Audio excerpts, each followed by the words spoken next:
हम अभी समीकरण का चैप्टर पढ़ रहे हैं। समीकरण में हमने पहले सरल समीकरण पढ़ लिया है। सरल समीकरण में क्या होता था, एक वेरिएबल होता था। अब हम पढ़ेंगे युगपत समीकरण। युगपत समीकरण में क्या होते हैं, दो वेरिएबल होते हैं। ठीक है, तो आज हम पढ़ेंगे युगपत समीकरण। युगपत समीकरण, युगपत समीकरण में जैसा कि मैंने बोला कि दो वेरिएबल होते हैं, है ना, दो वेरिएबल होते हैं। तो ऐसे समीकरण को हम क्या कहते हैं, युगपत समीकरण कहते हैं। और युगपत समीकरण को सॉल्व करने की कितनी विधियां हम पढ़ेंगे, दो विधियां पढ़ेंगे। पहली विधि है विलोपन विधि और दूसरी स्थानापन्न विधि। ठीक है, विलोपन विधि में क्या करते हैं, किसी भी, अच्छा पहले हम युगपत समीकरण का एग्जांपल ले लेते हैं। तो x + y = 3। ठीक है, तो ये हमारा क्या हो गया, एक उदाहरण हो गया युगपत समीकरण का। आप यहाँ पास देख रहे हैं कि यहाँ पास दो वेरिएबल है ना, ये दो वेरिएबल से ये समीकरण बना है ना। तो ऐसे समीकरणों को हम क्या कहेंगे, युगपत समीकरण कहेंगे। सबसे पहले हम आप क्या करेंगे, विलोपन विधि पढ़ेंगे। ठीक है, तो विलोपन विधि के लिए हम क्या करते हैं, एग्जांपल ले लेते हैं। अच्छा, आप ये ध्यान रखिएगा, जैसे कि ये समीकरण हमने लिया था एग्जांपल x + y = 3, है ना। तो ये अकेले एक समीकरण से x और y की वैल्यू नहीं आ सकती है।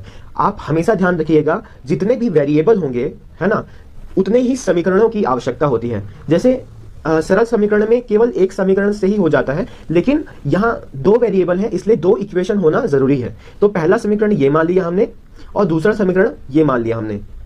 तो इस यहाँ पे हमने दो समीकरण मान लिए हैं। ठीक है, अब कैसे इसको सॉल्व करेंगे, देखिए विलोपन विधि में क्या होता है, हम किसी भी एक पक्ष को, किसी भी एक वेरिएबल को के मैग्नीट्यूड को समान कर लेते हैं। जैसे कि अगर x और y, यहाँ पास मैग्नीट्यूड देखिए, दोनों समीकरण में x और y का क्या है ना, इक्वल है।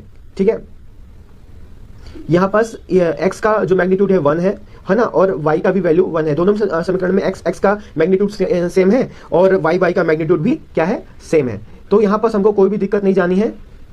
ओके, तो चलिए हम इसको सॉल्व करते हैं। यहाँ पास हाँ, पहले मैंने क्या बताया, सबसे पहले मैग्नीट्यूड को आप सेम करेंगे, उसके बाद देखेंगे कि किसका मैग्नीट्यूड दोनों इक्वेशन में सेम है। ठीक है, मैग्नीट्यूड मतलब होता है मापांक। ठीक है, जो y के साथ जो नंबर्स हैं, है ना, यहाँ कुछ नहीं लिखा है यानी कि 1 है ना, यहाँ कुछ नहीं लिखा है यानी कि यहाँ पास 1 लिखा हुआ है। ओके, तो यहाँ मैग्नीट्यूड सबसे पहले हम सेम करेंगे और जिसका मैग्नीट्यूड सेम होगा उसी वेरिएबल को हम ध्यान रखते हुए हम उस इक्वेशन को सॉल्व करते हैं।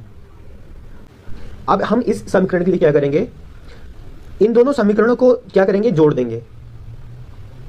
ठीक है, तो अगर हम इन दोनों समीकरणों को क्या कर दें, जोड़ दें, तो क्या होगा, इसमें +y है और इसमें -y है। आपस में जब हम जोड़ेंगे तो क्या हो जाएगा, y और -y आपस में कैंसिल हो जाएंगे, है ना, और x और x आपस में जुड़ के 2x बन जाएंगे और 3 और 1 ऐड होके क्या हो जाएंगे, 4 बन जाएंगे।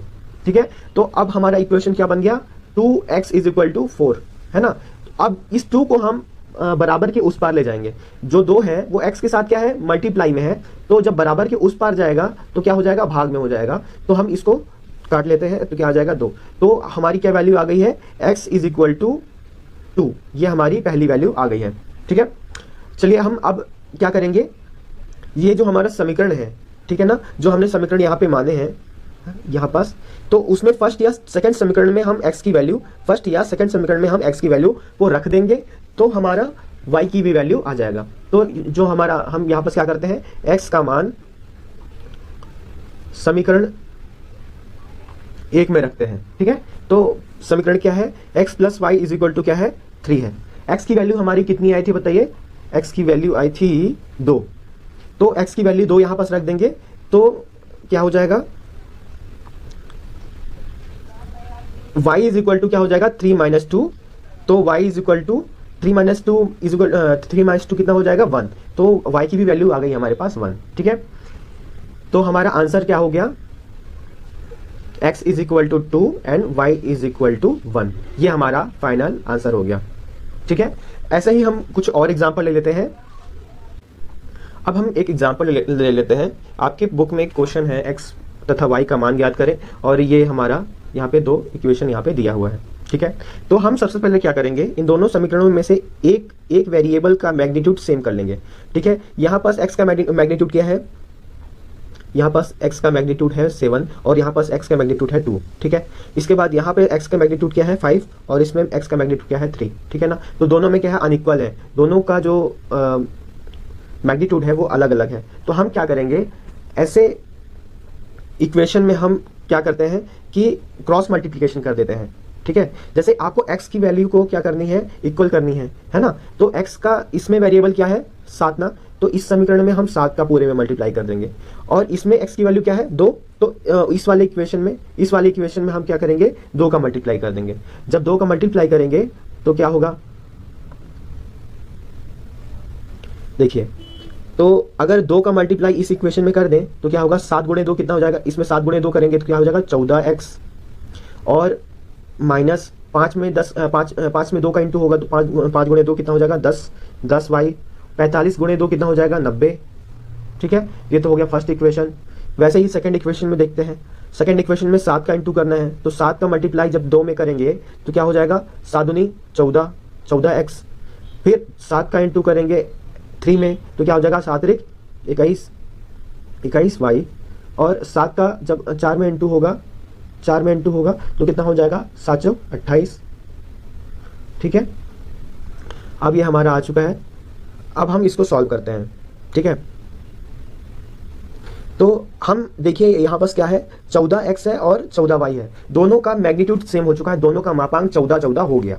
अब हम क्या कर दें कि दोनों आपस में कैंसिल हो जाए। जब दोनों एक ही मैग्नीट्यूड के हैं और दोनों प्लस में हैं, है ना, तो जब हम एक को क्या करेंगे, घटाएंगे तभी क्या होगा, आपस में कैंसिल होगा। देखिए 14x क्या है, पॉजिटिव में है,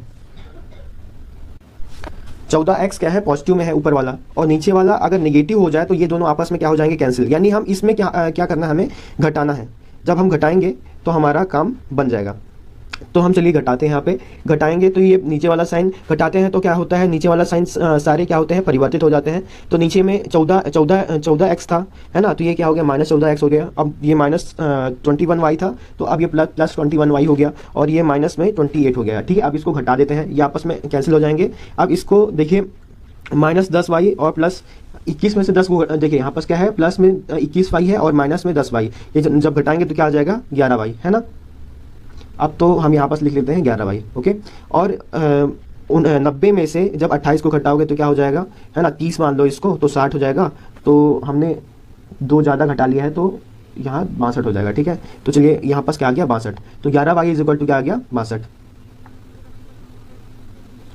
तो हमारा उत्तर आ चुका है 11y is equal to 62, 11y is equal to 62। अब हम 11 को उधर ले जाएंगे तो क्या हो जाएगा, 62/11। तो ये हमारा क्या आ गया, y की वैल्यू आ गया। अब इस y की वैल्यू को हम क्या करेंगे, समीकरण 1 या समीकरण 2 में से किसी में भी एक में रख देंगे। चलिए इसको हम समीकरण 3 मान लेते हैं, समीकरण 1 इसको मानते हैं, समीकरण 1, और इसको समीकरण 1, है ना, और दूसरे वाले को समीकरण ये 2 मान लेते हैं, ठीक है। यहाँ बहुत गंदा लग रहा है, थोड़ा सा साफ कर लेते हैं इसको।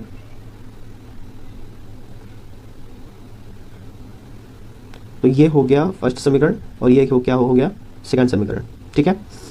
और इसको हमने क्या मान लिया, इसको हमने थर्ड इक्वेशन मान लिया, और इसको फोर्थ इक्वेशन मान लिया। अब हम फर्स्ट इक्वेशन जो है उस पर हम लोग y की वैल्यू रख देते हैं, ठीक है ना। तो फर्स्ट इक्वेशन क्या है, 7x minus 5y is equal to 45, है ना। अच्छा, इसमें बड़ा है, समीकरण 2 में रखते हैं, ठीक है ना, किसी भी इक्वेशन में रख सकते हैं हम लोग, ठीक है। तो समीकरण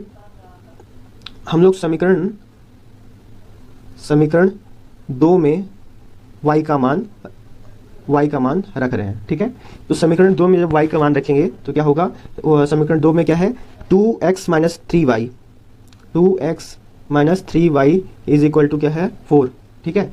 तो हमारे y की वैल्यू आ गई थी ना, इसमें y की वैल्यू क्या आई थी, 62/11। तो हम यहाँ पे क्या कर देंगे, y की जगह क्या कर देंगे, 62/11 रख देंगे, ठीक है ना। अब इसको हम सॉल्व करेंगे। तो जब हम 2x, अब देखिए क्या हो गया, अब यहाँ 3 का 62 में जब इंटू होगा तो क्या हो जाएगा, 3 दूनी 6 और 6 18, 186/11 बराबर क्या हो गया, 4, ठीक है। तो 2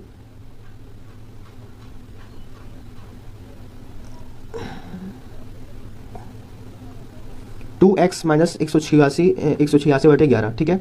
तो 2x बराबर माइनस 86 माइनस यहाँ पर क्या है माइनस 186 बटे 11, माइनस 186 बटे 11 जब बराबर के उस पार जाएगा तो क्या हो जाएगा 4 प्लस में 186 बटे में 11 हो जाएगा, ठीक है ना। तो अब इसको हम सॉल्व कर लेंगे। तो क्या सॉल्व कैसे करेंगे, ये अब हमारा क्या बन चुका है, एक भिन्न बन चुका है। भिन्नों का हमको यहाँ पर क्या करना होगा, योग करना होगा, ठीक है। तो भिन्नों का योग कैसे करते हैं आपको पता ही है। इन दोनों का आपस में हम क्या निकालेंगे, 11 और 1 का क्या करेंगे, लघुत्तम समापवर्तक निकालेंगे। तो 11 और 1 का लघुत्तम समापवर्तक क्या आ जाएगा, 11 आ जाएगा। अब यहाँ पास क्या करेंगे, 4 को 11 से गुणा कर देंगे क्रॉस मल्टीप्लिकेशन में, तो क्या हो जाएगा 44 हो जाएगा, और यहाँ पास 186 हो गया, ठीक है। आपको अगले वीडियो में या फिर आपके डिमांड पे अगर आपको भिन्न का जोड़ नहीं बनता होगा तो मैं अलग से बता दूंगा, है ना। तो मैं यहाँ पर डायरेक्टली कर दे रहा हूँ। तो अब 186 और 44 को आपको जोड़ना है। तो क्या हो जाएगा हमारा, ऐड करेंगे तो हो जाएगा 190 और 190 और 40, तो हो गया 230। 230 बटे क्या आ गया, 11। 230 बटे 11 आ गया। तो 2x इज इक्वल टू क्या हो गया, 230 बटे में 11।